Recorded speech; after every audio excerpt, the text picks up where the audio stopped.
In early March 2011, Libya was no longer the controlled state Colonel Muammar Gaddafi had ruled for more than 4 decades. It was a country splitting open. In the east, Benghazi had become the heart of the uprising.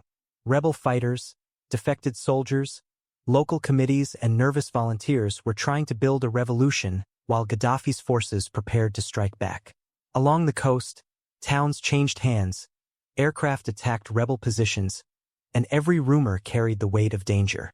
London watched closely, not from a position of certainty, but from confusion. British citizens had been evacuated. HMS Cumberland had already been involved in taking people out of Benghazi. But now Britain wanted something more difficult than evacuation. It wanted contact. What made this mission unusual was not simply that Britain wanted to speak to the opposition. Many governments were trying to understand who the rebels were, what they wanted, and whether they could survive. The real problem was how Britain chose to make that first serious approach. Instead of sending a conventional diplomatic delegation through an open channel, a small British team was sent quietly into eastern Libya. Publicly, it would later be described as a diplomatic team. In reports at the time, it was said to include 2 MI6 officers and 6 SAS soldiers, a combination that immediately turned a political outreach mission into something far more sensitive. The logic inside Whitehall was understandable. Libya was unstable. The opposition did not yet look like a normal government. Roads were dangerous, loyalties were uncertain, and Gaddafi's security services still had reach. If British officials were going into that environment, they needed protection. But on the ground, among rebels who believed foreign mercenaries were helping Gaddafi kill Libyans, the same protection could look like proof of something darker. Weapons, communications equipment, multiple passports, and a night arrival by helicopter were not the tools of normal diplomacy. To frighten men guarding a revolution, they looked like the tools of spies.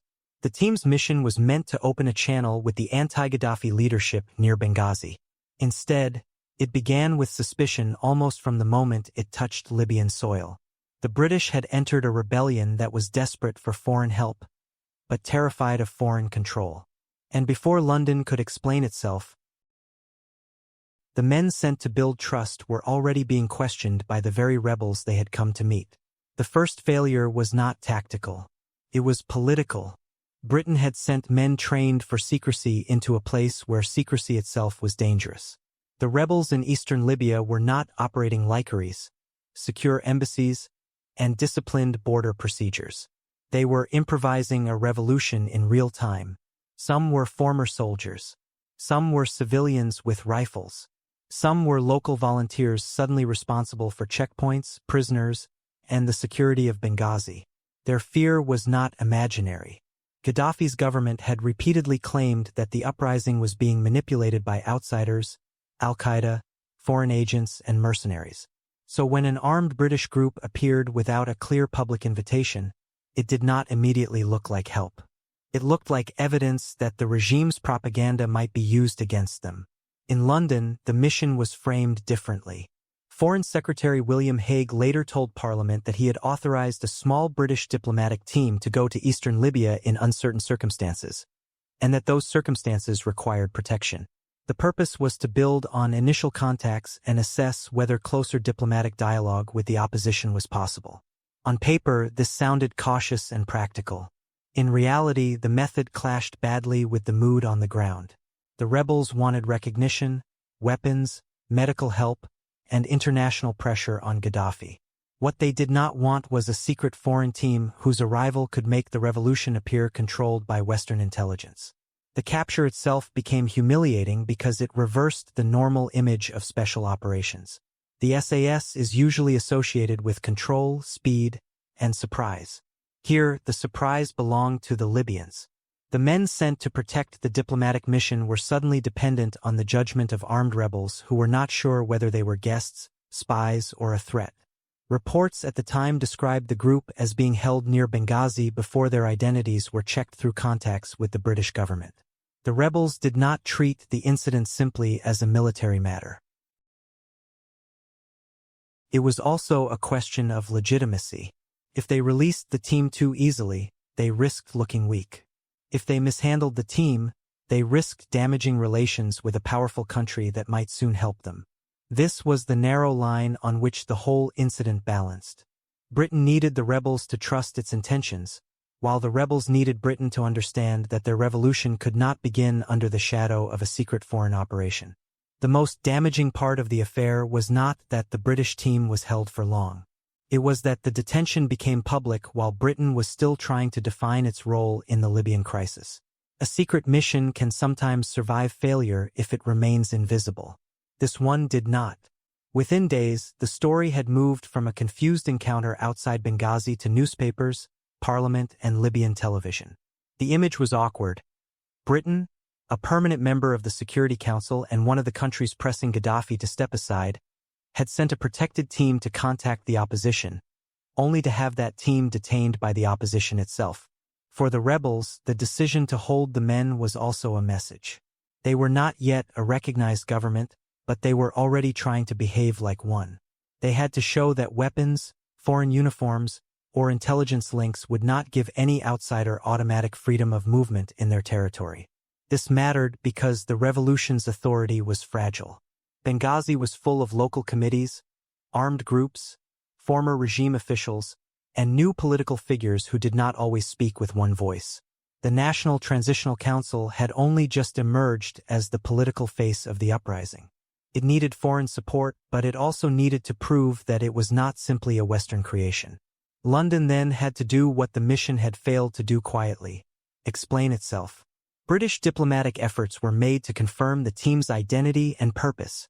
One of the most embarrassing details was that a phone call involving the British ambassador to Tripoli, Richard Northern, was recorded and later broadcast by Libyan television. That turned an already sensitive detention into a propaganda opportunity.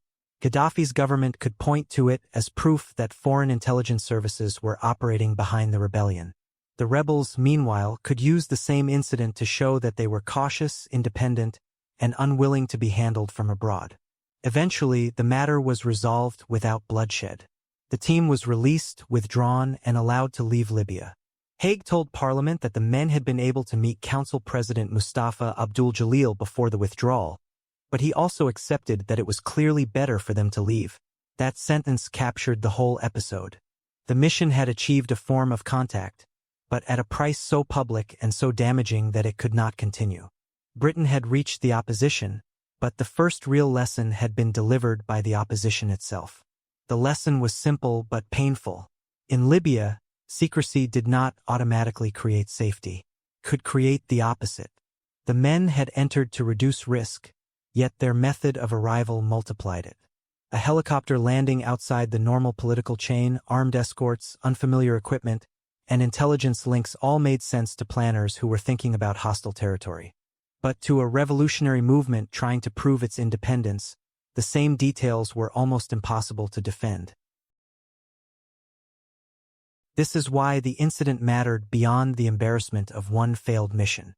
It exposed the contradiction at the center of Britain's early Libya policy. London wanted influence with the opposition, but did not yet know the opposition well enough to judge how that influence should be approached. The rebels wanted international help, but their claim to legitimacy depended on showing that the uprising was Libyan, not imported. Gaddafi's regime understood this weakness. Any sign of foreign intelligence activity could be used to argue that the revolt was not a people's rebellion, but a Western operation wearing Libyan clothes. After the team was withdrawn, Britain changed the visible shape of its engagement. The contact did not end. It became more formal, more political, and more carefully presented. Later in March, British officials succeeded in establishing relations with the National Transitional Council, and a British diplomatic mission was set up in Benghazi. That did not mean the shadows disappeared from the Libyan war. Special forces, intelligence officers, diplomats, naval assets, and air power would all form part of the wider British effort as the crisis deepened. But the lesson from the detention was clear. The first handshake with a new revolutionary authority could not look like a covert extraction plan. At the same time, the military situation was moving faster than diplomacy. Gaddafi's forces were pushing back against the rebels along the coast. Towns such as Ras Lanuf, Briga, Misurata, and Zawiya became symbols of a war that was no longer only a protest movement. Britain was not simply deciding how to talk to the opposition. It was also deciding whether Libya would become an international military crisis. Within days, the debate moved toward sanctions, an arms embargo, humanitarian access, and the possibility of a no-fly zone. So the capture near Benghazi was not the main event of the Libyan intervention. But it was the warning before the main event. It showed that good intentions, elite soldiers, and intelligence planning could still fail when politics on the ground had not been fully understood. The deeper consequence was that the failed mission became a small preview of the larger problem Britain would face throughout the Libyan campaign. Removing immediate danger was easier than shaping what came after. In March, the government spoke about protecting civilians, isolating Gaddafi, and supporting a transition chosen by Libyans. Those aims sounded clear in London, but on the ground Libya was fragmented. The same revolutionary landscape that had detained a British team near Benghazi would later prove difficult for every outside power to understand. For the SAS and MI6, the incident was not a battlefield defeat in the normal sense. No major firefight had been lost. No rescue column had been required. No British soldier was killed. Yet for a secret unit, exposure can be its own kind of failure. The team had gone in to create confidence, but its capture created doubt. It forced ministers to answer questions publicly about a mission designed to remain discreet. It also reminded Britain that elite forces cannot solve a political problem if the politics surrounding them are unclear. That is why the episode still matters.